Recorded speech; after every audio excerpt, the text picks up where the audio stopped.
ও সুশাসন বিষয়ে অনলাইন ক্লাসে সবাইকে স্বাগতম। আমি আশা করি আজকের ভিডিওটি একাদশ ও দ্বাদশ শ্রেণীর ছাত্রছাত্রীরা খুব মনোযোগ সহকারে শুনবে। দুর্নীতি ও সুশাসন বিষয়ক অনলাইন ক্লাসে সকলকে স্বাগতম। আজ আমরা আলোচনা করব সামাজিক মূল্যবোধ সম্পর্কে।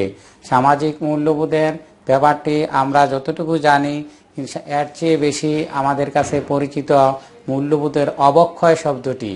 আমরা পত্রপত্রিকা খুললে দেখতে পাই সামাজিক মূল্যবোধের অবক্ষয়। আমরা বিভিন্ন জায়গায় দেখতে পাই পারিবারিক মূল্যবোধের অবক্ষয়। আসলে মূল্যবোধ শুধু সামাজিক নয়, পারিবারিক নয়, মূল্যবোধ সামাজিক, পারিবারিক, গণতান্ত্রিক, ধর্মীয় এবং বিভিন্ন প্রকারের মূল্যবোধ রয়েছে। আর এই মূল্যবোধের যখন অবক্ষয় ঘটে তখনই একটি সমাজে, একটি দেশে, একটি রাষ্ট্রে অশান্তি নেমে আসে। চিত্রশিল্পী জয়নাল আবদিন বলেছিলেন, চাল আনলে চালের দুর্ভিক্ষ শেষ হয়ে যায়, কিন্তু চালচলনের দুর্ভিক্ষ শেষ হয় না। অর্থাৎ চালচলনের ব্যাপারটি খুবই গুরুত্বপূর্ণ। আর এটি এমন একটি ব্যাপার যেটি আইনগতভাবে তেমন কোনো কিছু করা যাচ্ছে না। অর্থাৎ মূল্যবোধের অবক্ষয় যদি অন্য কারো অধিকারের হস্তক্ষেপ না ঘটে তাহলে ব্যাপারটি আইনগত ব্যাপারে যাচ্ছে না, গড়াচ্ছে না।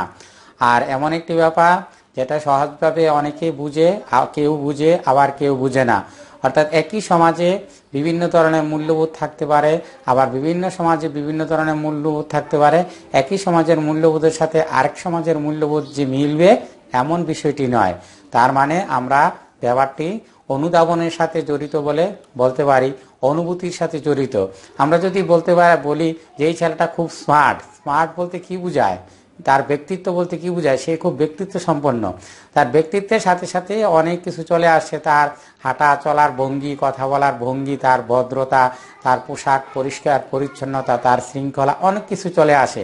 এক কথায় আমরা মূল্যবোধ বলতে এই বিষয়টি কি বুঝি, এই বিষয়টিকে আমাদেরকে পৌরনীতি ও সুশাসন প্রথম পত্রে সিলেবাসে দেয়া হয়েছে। আর বিশেষ করে মূল্যবোধ, আইন, স্বাধীনতা ও সাম্য এই বিষয়ে আমরা এর আগেও ভিডিও করেছি, তোমরা নিশ্চয়ই পড়েছ। আইনের উপরে, স্বাধীনতার উপরে, সাম্যের উপরে। যারা মিস করেছ পূর্বের ভিডিওগুলো আবার দেখবে। আমি এই আশা, এই প্রত্যয় ব্যক্ত করে আজকের মতো শুরু করছি মূল্যবোধের সংজ্ঞা দিয়ে। আমরা আগে বলেছি সংজ্ঞাগুলো আমরা ইচ্ছে করলে আমাদের মন মতো অথবা আমরা মনের মাধুরী দিয়ে লিখতে পারি, কিন্তু বিশিষ্ট মনীষীগণ, রাষ্ট্রবিজ্ঞানীগণ, সমাজবিজ্ঞানীগণ, বিভিন্ন দার্শনিকগণ যে সংজ্ঞাটি দিয়েছেন সে সংজ্ঞাটি আমাদেরকে অবশ্যই আগে পড়তে হবে। আগে তাদের সংজ্ঞাগুলো পরীক্ষার খাতায় উপস্থাপন করে পরবর্তীতে আমরা নিজেরা কি বুঝি সেটি বলতে হবে। প্রথমেই যদি আমরা নিজেরা দিয়ে শুরু করি তাহলে ভালো হবে না। H.G. স্টেইন বলেন, জনগণ যার সম্বন্ধে আগ্রহী, যা তারা কামনা করে, যাকে তারা অত্যাবশ্যক বলে মনে করে, যার প্রতি তাদের অগাধ শ্রদ্ধা এবং যা করতে তারা আনন্দ পায় তাকে মূল্যবোধ বলে। এই সংজ্ঞাগুলো সরাসরি মুখস্থ করতে হবে। তারপরও একটা জিনিস যদি আমরা বুঝি তাহলে সেটা আমাদের মগজে, আমাদের ব্রেনে, আমাদের মেমোরিতে ভালোভাবে আটকায়। অর্থাৎ H.G. স্টেইন কি বললেন, জনগণ যার সম্বন্ধে আগ্রহী, যা তারা কামনা করে, একটা বিষয় আমরা আগে আগ্রহ প্রকাশ করি, যা একটা বিষয়ে আমরা কামনা করি, একটা ব্যক্তি সম্পর্কে আমরা আগে ধারণা করি যে একজন প্রধান অতিথি আসবেন, তার সম্পর্কে আগে আমরা চিন্তা ভাবনা করতে পারি যে তার চেহারা এমন হতে পারে, তার আচরণ এমন হতে পারে, তার চলার ভঙ্গি এমন হতে পারে। আবার যদি প্রধান অতিথির মধ্যেও আমরা যদি বলি যে একজন সরকারি মন্ত্রী আসবেন, সরকারি উচ্চ দপ্তরে একজন লোক আসবেন, আমরা এক ধরনের চিন্তা ভাবনা করি। আবার আমরা যদি কোনো ধর্মীয় সভায় যাই, ওয়াজ মাহফিলে যাই, প্রধান অতিথি বলতে তখন অন্যরকম চিন্তা ভাবনা করি। এই যে আমাদের চিন্তা ভাবনাটা, এই যে যে সম্বন্ধে আমাদের আগ্রহ আছে, যা আমরা কামনা করি, তার উল্টো পাল্টে হলেই আমাদের কাছে সেটা বিদঘুটে লাগে।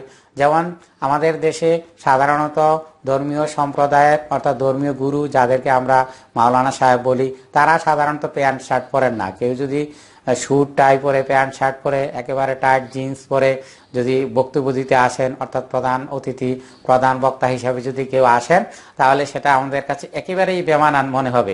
সাথে সাথে কেউ কেউ হয়তো মুখ খুলেই বলবে, ও আবার কেমন বক্তা। কিন্তু একই জিনিস আমরা যদি একজন প্রধান অতিথি হিসাবে অন্য কাউকে আনি, তাহলে উনি যদি সেই পরে আসেন তাহলে আমরা সবাই বলবো একেবারে মার্জিত, একেবারে রুচিবোধ সম্পন্ন। অর্থাৎ এই ব্যাপারটার সাথে অনেক কিছু জড়িত রয়েছে। পরবর্তীতে আমরা একটা সংজ্ঞা বলবো, এই সংজ্ঞাটি ইংরেজিতে যদি লিখতে পারো তাহলে সবচেয়ে ভালো হয়। H.M. জনসন বলেন, values are general standards and may regarded as higher order norms. এটা মূল্যবোধের সাথে জড়িত। সমাজ বিজ্ঞানী ম্যাটা স্পেন্সারের মতে মূল্যবোধ হলো একটি মানদণ্ড যা আচরণের ভালো মন্দ বিচারের এবং সম্ভাব্য বিভিন্ন লক্ষ্য থেকে কোনো একটি পছন্দ করার ক্ষেত্রে ব্যবহার করা হয়। মূলত পছন্দ, রুচিবোধ, এই ব্যাপারটা বিভিন্ন জনের বিভিন্ন রকম হতে পারে। তোমার হয়তো সাদা রঙের জামা পছন্দ, অন্য আরেকজন বলবে সাদা রঙের জামা সে তো ভালো নয়, হলুদ না হয় নীলে কেমন জানি হয়। হলুদ অথবা নীল তার পছন্দ হইতে পারে, তোমার হয়তো সেটা পছন্দ না। এই জন্য মূল্যবোধের সাথে রুচিবোধ জড়িত রয়েছে, মূল্যবোধের সাথে বিভিন্ন বিষয় জড়িত রয়েছে, যেটা আমাদের আজকের আলোচনার পরে আমরা একটা কনক্লুশনে আসতে পারবো। এখন আমরা সামাজিক মূল্যবোধের ভিত্তি বা উপাদান সমূহ আলোচনা করব। প্রথমে আমরা বলতে পারি ন্যায় বিচার। অধ্যাপক লাস্কি বলেন, একটি রাষ্ট্রের বিচার ব্যবস্থার মাধ্যমে সে রাষ্ট্রের নৈতিক চরিত্রের স্বরূপ নির্ধারণ করা যায়। অর্থাৎ যদি ন্যায় বিচার থাকে তাহলে সেখানকার জনগণের মধ্যে আলাদা একটা মূল্যবোধ গড়ে উঠে, আলাদা একটা ভাব মূর্তি গড়ে উঠে। আমরা অনেক সময় বলছি যে তার মাধ্যমে আমাদের প্রতিষ্ঠানের ভাব মূর্তি নষ্ট হয়েছে। আসলে ভাব কোনটা, মূর্তি কোনটা? মূলত তার যেই আচার আচরণ, চাল চলন, এর মাধ্যমে হয়তো আমার প্রতিষ্ঠানের কোনো ক্ষতি হয়েছে। তাই যদি সমাজে ন্যায় বিচার থাকে তাহলে মূলত সেই এলাকার মানুষের সামাজিক মূল্যবোধের ভিত্তিও থাকে খুবই শক্তিশালী। শৃঙ্খলাবোধ। শৃঙ্খলাবোধ এমন একটি গুণ যা তোমার জীবনকে পাল্টে দিতে পারে।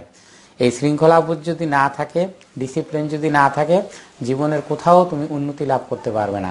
জীবন কোনো পরিবারেও কোনো উন্নতি লাভ করতে পারবে না। আমরা জানি আমাদের একটা ডেইলি রুটিন থাকে। রুটিন বলতে শুধু পড়ার রুটিনই নয়, রুটিন অনেক কিছু রুটিন হতে পারে। যেমন তোমরা লেখাপড়া করো, তোমাদের একটা পড়ার রুটিন আছে, খাওয়ার রুটিন আছে, খেলার রুটিন আছে, কখন ঘুমাবায় সেটা হচ্ছে মূলত অনেকটা প্রাকৃতিক রুটিন, যে আমাদের খাওয়া দাওয়া করতে হবে, ঘুমাতে হবে, তারপরে প্রাকৃতিক অনেক কাজকর্ম রয়েছে, গোসল করতে হয়, বাথরুম করতে হয়, এগুলো মূলত প্রাকৃতিক রুটিন। এই রুটিন অনুযায়ী কিন্তু আমরা মেনে চলছি, কেউ হয়তো অবহেলা করছি। যার প্রত্যেকটা কাজে রুটিন রয়েছে সে সব জায়গায় তার সাফল্য আসে। সমাজ জীবনের অগ্রগতির প্রধান সোপান হচ্ছে এই শৃঙ্খলাবোধ। তাই পরিবার থেকে শুরু করে স্কুল, কলেজ, অফিস, আদালত, সর্বত্রই এই শৃঙ্খলাবোধ দরকার। পরবর্তীতে আমরা বলবো সহনশীলতা। সহনশীলতা বিষয়টা কি? নিজের ক্রোধ এবং উত্তেজনা দমন করে আস্থাভাজন হতে পারো তুমি। তোমার এমন একটা বিষয় ঘটেছে, এমন একটা ব্যাপার ঘটেছে, তোমার একেবারে ক্রোধে তুমি দাঁত কিরকির করতেছ, কিন্তু সেটা প্রকাশ করতেছ না।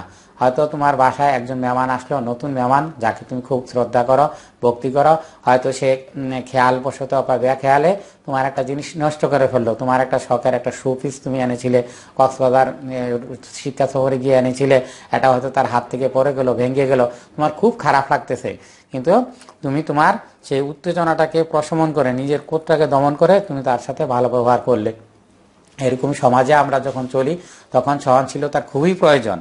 অন্যের মতের প্রতি আমাদের শ্রদ্ধাশীল হতে হবে। অন্য একটা ছেলে বা একটা মেয়ে অথবা কেউ হয়তো তোমার সম্পর্কে কোনো একটা কথা বলছে বা অন্য একটা বিষয় সম্পর্কে বলছে, এই বিষয়টা তোমার বিন্দুমাত্র এই সম্পর্কে তোমার আগ্রহ নেই, তারপরেও তুমি তাকে ধমক দিতে পারো না, এই মেয়ে আপনি এইসব কি বলছেন, এইসব বা এইসব বলার এখানে কি দরকার আছে। ওইভাবে না বলে আপনি তার কথাটা শুনেন, অথবা তোমরা তার কথাটা শুনবে, তার মতের প্রতি শ্রদ্ধাশীল হবে। শ্রদ্ধাশীল হওয়ার পরে তুমি যদি তার মতের সাথে একমত না হও, তাহলে তুমি বলতে পারো যে আসলে আপনার কথাটা খুবই ভালো লাগলো, কিন্তু সরি আমি আপনার এই ব্যাপারে একমত নই, বা আপনার এই ব্যাপারটা আমি বুঝতে পারছি না। কিন্তু প্রথম কথা হচ্ছে তাকে ধমক দেওয়া যাবে না, তার মতের প্রতি শ্রদ্ধাশীল হতে হবে। পরবর্তীতে আমরা বুঝি যে সহমর্মিতা হচ্ছে সামাজিক মূল্যবোধের ভিত্তি বা উপাদানে অন্য আরেকটা বিষয়। সকলের তরে সকলে মোরা, প্রত্যেকে মোরা পরের তরে, এই কথাটি আমাদের প্রায় সকলেরই মুখস্থ আছে। মুখস্থ থাকলে কি হবে, আমরা সেটা পরিবারে বাস্তবায়ন করি না, সমাজে বাস্তবায়ন করি না, বিভিন্ন জায়গায় অপরিচিত জায়গায় গেলে হয়তো আমাদের সে কথা মনে থাকে না। আমরা যখন যানবাহনে যাতায়াত করি, বাংলাদেশের অধিকাংশ যানবাহনে যতটুকু সিট আছে, সিট ক্যাপাসিটির বাইরে অনেক সময় যাত্রী উঠার পরে দেখা যায় আমি বসে আছি, আমার এক মুরব্বী উঠলো, সে খুব হয়তো অসুস্থ, না হলে বৃদ্ধ, তাকে এই সিটটা দিয়ে দেওয়া আমার উচিত। আমরা অনেক সময় সেটা করি না। সেটা যদি করি তাহলে তার প্রতি আমার সহমর্মিতা প্রকাশ পেল। আবার ঠিক সেইভাবে তুমি হয়তো অন্য এক জায়গায় গেছো, তোমার চেয়ে কম বয়সী ছেলেরা বসে আছে, তোমাকে আবার ওরা হয়তো সেভাবে মূল্যায়ন করবে।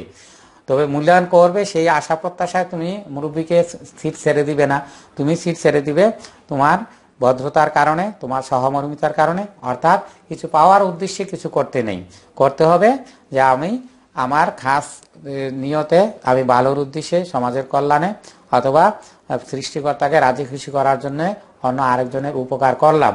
সেই হিসাবে আমরা সকলের তরে, সকলে আমরা, প্রত্যেকে মোরা পরের তরে, যদি এই কথাটা বাস্তবায়িত থাকে সমাজে, তাহলে সেই সমাজে সামাজিক মূল্যবোধ সবচেয়ে শক্তিশালী হয় এবং এই সমাজের প্রশংসা সবাই করে। আর এই সমাজকেই আমরা বলতে পারি সুশীল সমাজ। পরবর্তীতে আমরা যে পয়েন্ট আলোচনা করব সেটি হচ্ছে শ্রমের মর্যাদা। আমরা জানি মূলত শ্রম দুই প্রকার, একটা হচ্ছে কায়িক শ্রম আর একটা হচ্ছে মানসিক শ্রম। কিন্তু অত্যন্ত দুঃখজনক হলেও সত্য, যারা কায়িক শ্রম করে তাদেরকে অনেকে মূল্যায়ন করে না। কায়িক শ্রম কারা করে?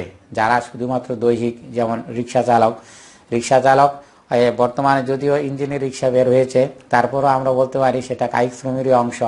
যদিও মাটি কাটার জন্য অনেক যন্ত্রপাতি বের হয়েছে, তারপরও মাটি কাটাও কায়িক শ্রমেরই অংশ। এরকমভাবে যারা দৈহিক, অর্থাৎ যেসব পরিশ্রমে মেধার ব্যবহার খুব কম, মেধা যে একবারে লাগে না সেটা না, মেধার ব্যবহার কম আর আমাদের পেশির ব্যবহার বেশি, আমাদের হাত পা বিভিন্ন দৈহিক অঙ্গ প্রত্যঙ্গ ব্যবহার করে আমরা যে কাজগুলি করি ওগুলো মূলত কায়িক শ্রম। অনেকেই তাদেরকে মূল্যায়ন করে না। আমরা অনেক সময় বলি এই রিক্সা যাবে, অথবা রিক্সাওয়ালা যদি মুরব্বী হয় তারপরেও তাকে অনেকে তে, তুই, তুমি ওইভাবে ব্যবহার করে। যদি আমরা বলতে পারতাম যে চাচা আপনি যাবেন, তাহলে তার মনটাও ভালো লাগতো। আবার অনেকে সেলুনে গিয়েও খুব খারাপ ব্যবহার করে, যে কথা অনেকেই বলে যে বিদেশে গেলে যারা বাঙালি আছে তাদের চুল নাকি অনেকেই কাটতে চায় না, কারণ তারা ওখানে গিয়ে এমন একটা ভাব দেখায় যে আমি অফিসার, সে হচ্ছে আমার একেবারে নিম্ন পদস্থ কর্মচারী। মানে ব্যবহারের দিক দিয়ে অনেকেই খুব খারাপ ব্যবহার করে। আমরা মনে করি যে আমরা হয়তো লেখাপড়া করেছি, আমরা তাদের চেয়ে উচ্চতা সম্পন্ন, উচ্চ ক্ষমতা সম্পন্ন, অথবা যাদের আর্থিক ক্ষমতা অনেক বেশি, তারা অনেক সময় অনেকে ধনের অহংকার করে। সেটা করা কখনোই উচিত নয়। আবার একই দিকে আমরা টুকটাক সামান্য হলেও দেখেছি, অনেকে বলে এই যে দেখো সারাদিন চেয়ারে বসে আছে, টুকটাক কলম লাড়াছাড়া করে আর মাসের পর লাখ লাখ টাকা গুনে নেয়। মানে এরা খুব অল্প পরিশ্রম করে অনেক কিছু করতেছে, আর আমরা সারাদিন খাটাখাটি করি, আমাদের পরিশ্রমের কোনো মূল্য নাই। আসলে কারোর সাথে কারো তুলনা করা, সরাসরি তুলনা করার কোনো ব্যাপার নয়। যার যে কাজ আছে সেই কাজের প্রতি সে শ্রদ্ধাশীল হতে হবে, এবং অন্য যে কাজ করে সেই কাজের প্রতিও আমাদেরকে শ্রদ্ধাশীল হতে হবে। তাহলেই আমরা একটা উন্নত জাতিতে পরিণত হতে পারবো এবং আমাদের মূল্যবোধ আরও বেড়ে যাবে। আইনের শাসন, ব্যক্তির সাম্য, স্বাধীনতা এবং অধিকার প্রতিষ্ঠায় এটি খুবই দরকার। আইনের শাসনের কথা আমরা বারবার বলেছি, পরিণত সুশাসনের মধ্যে আইনের শাসন, আইনের প্রয়োগ, বাক স্বাধীনতা, এগুলো বারবার ফিরে ফিরে আসে। সুতরাং এই বিষয়গুলো তোমাদের একবার যদি তোমরা আয়ত্ত করতে পারো, তাহলে যে প্রসঙ্গে আসে সেই প্রসঙ্গে অল্প 2-4টি লাইন তোমরা যোগ করে দিলেই বিষয়টা স্পষ্ট হয়ে যাবে। তাই আইনের শাসন মানে হচ্ছে আইনের বাস্তবায়ন, যেখানে ধনী গরিব সবার জন্য একই ধরনের আইন থাকবে। নাগরিক সচেতনতা এবং কর্তব্যবোধ। মূলত তোমার ব্যাপারে তুমি যদি সচেতন না হও, তাহলে অন্য 8-10 জন কেউ তোমাকে কোনো উপকার করতে পারবে না। তোমার বাড়িতে যদি কোনো সুসংবাদ ঘটে, তখন তুমি ইচ্ছা করেই সবাইকে জানাও। আবার আল্লাহ না করুক যদি বাড়িতে হঠাৎ করে আগুন লাগে, তখন তুমি কিন্তু জোরে আগুন আগুন আগুন বলে চিল্লাইতে হবে বা আমাকে বাঁচাও বাঁচাও বলতে হবে। তুমি যদি এই কাজটিও যদি না করো, তাহলে তোমাকে কেউ বাঁচাতে আসবে না। ঠিক তেমনি ভাবে সরকারের বিভিন্ন কর্মকাণ্ডের ব্যাপারে আমাদের সচেতন হতে হবে। আমাদের সচেতন হতে হবে যেমন অধিকারের ব্যাপারে। অধিকার মানে কি? আমি একটা জিনিস পাবো, একটা জিনিস, যেমন পরিবারের মধ্যে তোমাদের অনেক অধিকার আছে, মা বাবার প্রতি সাথে তোমাদের অনেক সম্পর্ক রয়েছে, অনেক অধিকার রয়েছে। আবার ঠিক তেমনিভাবে তোমাদের অনেক দায়িত্ব কর্তব্য রয়েছে। মা বাবা যখন বৃদ্ধ অবস্থা থাকে তোমরা তাদের লালন পালনের দায়িত্ব নিবে, তাদের সম্পদ দেখাশোনা করবে। তোমাদের যদি ছোট ভাই বোন থাকে তাহলে তাদের প্রতি খুব ভালো আচরণ করবে, তাদের সাথে কঠোর আচরণ করতে পারবে না। এই বিষয়গুলো যেমন পারিবারিকভাবে পারিবারিক মূল্যবোধের সাথে জড়িত, ঠিক তেমনিভাবে সামাজিক মূল্যবোধের সাথে জড়িত, ঠিক তেমনিভাবে রাষ্ট্রীয় মূল্যবোধের সাথেও জড়িত। আর সবকিছুর মূলে রয়েছে সচেতনতা, অর্থাৎ তুমি তোমার অধিকারের ব্যাপারে যেমন সচেতন, কর্তব্যবোধের ব্যাপারেও তেমন একটা সচেতন থাকতে হবে। কিন্তু আমাদের সমাজে অনেক সময় দেখা যায় যেটাকে বলা হয় যে সবার কাজ মানে কারো কাজই নয়। রাস্তায় একটা কুকুর, মরা কুকুর কেউ হয়তো ফেলে গেছে রাত্রেবেলা, তুমি চিন্তা করো যে আমি বাদে আরো অনেক লোকই তো আছে, কেউ না কেউ সেটা করলেই হয়, আমিই করতে হবে এমন কোন কথা আছে? অথচ তুমি সেটা উল্টাও ভাবতে পারো যে সমাজের 10 জনের মধ্যে আমিও তো একজন সদস্য, আমি হয়তো এই কুকুরটাকে কি করব, টেনে নিয়ে হয়তো সেটাকে দাফন করে ফেলবো, মাটি চাপা দিয়ে ফেলবো, যাতে অন্য কারো কষ্ট না হয়। অর্থাৎ সেই কাজটা সবার উপরে ছেড়ে না দিয়ে প্রথমে আমি দায়িত্ব নিব, সেটা যদি আর সবাই যদি আমি দায়িত্ব নেব মানে কি সবাই দায়িত্ব নিল, তাহলে একটা সুন্দর সমাজ গড়ে উঠলো। আমরা পরবর্তীতে আলোচনা করব মূল্যবোধের বৈশিষ্ট্য। মূল্যবোধের কিছু কিছু বৈশিষ্ট্য রয়েছে, আসলে এই বৈশিষ্ট্যটা যদি না জানি তাহলে আমাদের মূল্যবোধটা সম্পন্ন হবে না। কারণ আমরা আগেই বলেছি মূল্যবোধ এমন একটা বিষয় যেটা সরাসরিভাবে যে দেখিয়ে দেওয়া যায় এটাই মূল্যবোধ, যে তার মূল্যবোধ এরকম, রহিমের এরকম, করিমের এরকম, এটা এমন হলো কেন, এটা ভেরিফাই করতে পারে, ভিন্ন হতে পারে। তোমার একটা জিনিস রুচিতে বাঁধে, আর একটা জিনিস সেটাই সে হয়তো পছন্দ করে, হতে পারে, তারপরেও একটা সামগ্রিক একটা মিল থাকতে পারে। যেমন তোমরা একই ক্লাসের ছাত্র, তোমরা যারা বসে আছো সবাই একই ক্লাসের ছাত্র, কিন্তু সবার উচ্চতা কিন্তু একরকম না, সবার গায়ের চেহারাও একই রকম না, সবার মেধা শক্তিও একই রকম না, তারপরেও তোমাদের মধ্যে একটা কমন মিল থাকে। তাইলে আমরা কোন জিনিসটা ধরবো মূল্যবোধের বৈশিষ্ট্য হিসাবে? প্রথম হচ্ছে মূল্যবোধ নিয়ম নীতির সমষ্টি, সামাজিক রীতি নীতি আদর্শ নিয়ম নীতি ধ্যান ধারণার সমষ্টি। সবগুলোই মূলত মানসিক ব্যাপার, অর্থাৎ বুঝে নেওয়ার ব্যাপার। কিছু কিছু দৃশ্য জানি আমরা, যেমন কম্পিউটারের ব্যাপারে যদি বলি, কিছু হার্ডওয়্যার আছে কিছু সফটওয়্যার আছে, এগুলো অনেকটা সফটওয়্যারের মতো।